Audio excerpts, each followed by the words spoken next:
about Mike, you guys have heard so much about him already, but he passed. It was just 5 years ago. And so when Mike was diagnosed, it was Valentine's Day 2020, came out of the blue. We found out he had cancer, and it was acute myeloid leukemia. And we lost him 6 months later. During that time, Mike was in an aggressive chemo regimen in the hospital. We thought we would be able to be out in 30 days, but what happened in those 30 days was this thing called COVID.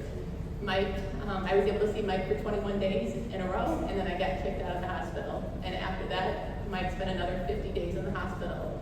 Could not see his firefighter family, could not see us in person. And throughout that whole time, the words that Mike kept telling me was that no matter how bad it gets, somebody else has something worse going on.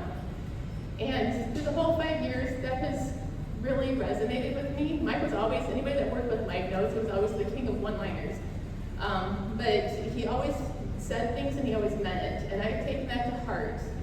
You ask, how can it be any worse than losing your husband? But as I've advocated across this country in support of the Honor of Fallen Heroes Act, I have met so many families with little kids that will never grow up to know their father or mother. And I have 2 children who were inspired by their father. They knew him for 20 and 22 years. So that's why I do what I do. I really feel that this is important to get this passed, because families that have stood by their firefighter, whether it was a career that answered the tones, or they were volunteer and they were pulled out of their house during the middle of the night, the families love and support what their spouse does.